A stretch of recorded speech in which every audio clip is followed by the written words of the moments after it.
Everybody, this is the second of two videos about the module Interprofessional Work and Developing Your Professional Identity. And this one is about the observation. Observation forms the basis for the whole assignment. So, what are we going to talk about? Detailed look at the observation and consider questions raised in class. Now, when I say in class, I mean class over several years. So we've learned a few things. And of course, there may also be new questions that I haven't thought of or anticipated, but as ever, if in doubt, ask. So we'll go through the assignment guidance again and look at some of the issues that have come up, both as questions and that have come up in actual practice.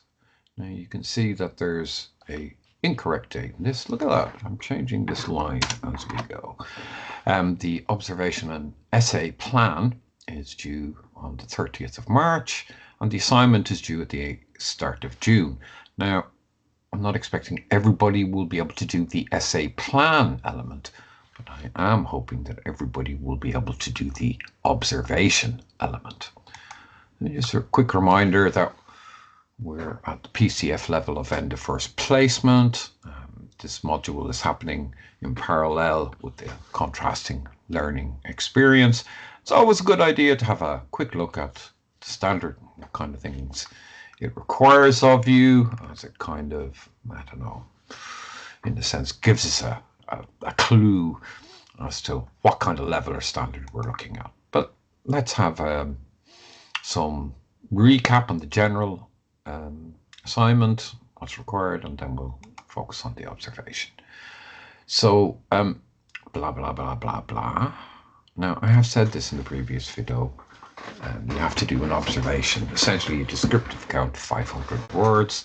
You can submit the observation with an essay plan. By a plan, I mean bullet points of what you might cover under the 4 criteria, which we discussed in a little bit more detail in the previous video. And we will have a lot of individual, group, online, in-class discussions, debates, so on and so forth. That's how we learn, basically. It's kind of what we call iterative. There are quite a lot of resources about interprofessional practice, and there's a couple of core textbooks that we would suggest, 1 or 2 in particular. And as usual, I would ask you to have a look on Canvas for the assignment criteria, the rubrics, more detailed guidance, and so on.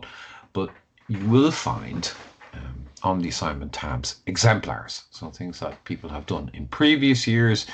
And usually they are kind of one of the most useful sources of guidance, I suppose, really, in a sense, because it's best to see what do people actually do with all of this.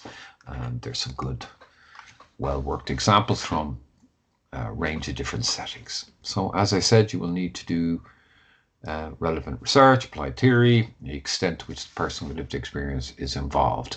So I'm not expecting in the descriptions that you have a lot of referencing, even though it would not hurt. But at this stage, I'm looking more for the description as material that we will then expand on. So we can refine the guidance because we've kind of learned a lot over the past few years about what kind of issues come up. But there's always going to be something new. There's always going to be some new learning. So when you ask a question, that actually contributes to the learning for all of us, me included. So don't be shy and come forward. So we'll start off with what kind of observations are okay. Well, a fundamental is there should be interprofessional practice. So that indicates there should be a number of different professionals, 2, 3, probably at the lower end. So you then can get into the actual complexity of interagency practice.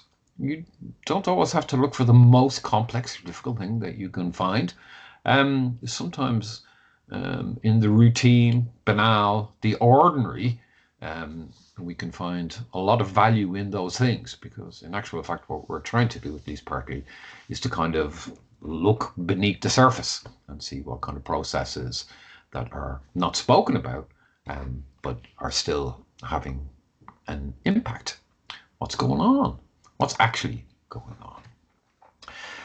You can do an observation where you're involved in the meeting, but be a little bit cautious about this because really you're setting yourself up a significant challenge, particularly if you have an active role in the meeting, if you're taking notes or you're expected to contribute, etc., etc. I mean, not impossible, but you don't really have to make life that difficult for yourself. As you are going to be on the CLE, it may be that you have the opportunity to look at interprofessional practice that you haven't seen before. Fresh eyes, all that kind of thing, as I said in the last video. So it's probably a good idea to really try to do something that you haven't seen before and that you're not too deeply involved in, as it were. How long should it be? As long as is needed to get a sense of what's going on. 10 minutes is generally not going to do it. It might do. But being involved in the meeting, talking to people around the meeting and things like that might actually add value. But some meetings, particularly some of the more complex interprofessional meetings that are managing risk and things like that, they might go on all day. That wouldn't be entirely unusual. Do you know what I mean? So you do not really need to kind of describe everything that happened all day. It kind of defeats the purpose because you just end up with too much description and not enough kind of a tighter focus. So if you are in those much longer meetings, try to identify parts of the meeting or some of the case discussions perhaps that are representative of the whole of the meeting. Kind of focus on the things that are most interesting to you. I'd say usually one or two cases is usually quite enough to kind of focus on, and perhaps even one might be better. Well, the involvement with the PLE, there are a few things to bear in mind here. If people with lived experience are involved in the meeting, you should ask permission. We have a kind of an idea on the course that people with lived experience are there in difficult times for them most often, and they are not there just to service our learning. So if they are going to contribute to our learning, then it's just basic manners to ask permission, basically. Make sure, of course, no personal details or identifying details come across in your description. I mean, I'm stating that really as read because you do know and understand this, and you operate on those principles, but just to make sure we don't disclose any PLE details, and if we're observing and they're there, that we have actual permission. So you might not always get written permission, but you, at a minimum, must definitely ensure that you have verbal permission. Quite a lot of meetings, especially some of the bigger things like MARACs, things of that nature, there are no PLE there. You also see this in funding panels in adult social care and various other contexts. So that's not a problem of itself because you can still talk about the impact of the decision-making process and the interprofessional practice on the PLE. Your question then becomes, was there effective advocacy for that person or persons? Did it work? Do you think it was an accurate representation of their views or what they wanted to say? Is there a plan, for example, of how the decisions of that meeting will be communicated to that person? Or will that actually be communicated at all? Because that isn't always the case. So bear in mind these kind of issues. You can still talk about impact when the person isn't there, but there are some complexities around that, and you should give that a little bit of consideration. Graded, well, they're graded in the usual way, but for the description, I'm looking for accuracy in recording, structure, grammar, standard writing.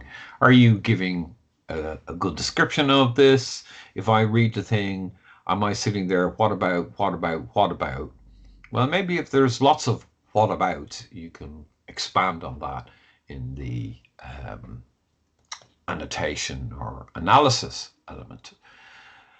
I suppose the analogy I'm using here is the case notes. There should be a professional recording, as it were, and it should be enough detail without kind of running off into thousands and thousands of words, describing every kind of element or level of interaction. He said, she said, they said, etc., etc. So we don't have the time or the resources to record all interactions in great detail in case records, but case records are important. So we have to think about, well, what are the key things I want to get across in this description?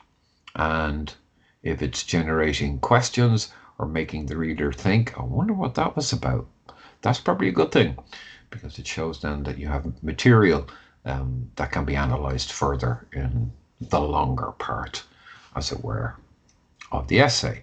Now, a little thing about word count, this year you're allowed to go 10% over, and there's 2,500 words in total for this assignment. So you can distribute that word count, 2,500 words, between the observation and the annotation, how you see fit. So the observation might be 300 or 400 words, for example, and that will give you an extra 100 or 200 words to write in the analysis section. And that will be okay as long as the overall word count is 2,500 words plus 10%, if you see what I mean. That's a question we get asked. For some observations, a shorter description is appropriate, but in actual fact, because these are quite complex situations in the main, you probably need most of the 500 words. So looking forward, in the same way as ever, we think about questions. But again, this is your base material for the more analytical element of the assignment. And I would encourage you to try to do this at an early stage, submit around about or before, if possible, the time the actual teaching sessions start in March. And as ever, just ask questions. I tried to emphasize earlier that basic point that when you ask a question, it contributes to the group learning. And after all, that is what we're all about. I might learn a thing or two also. And with that, I think that's quite enough of this particular session. And bye. Take it easy.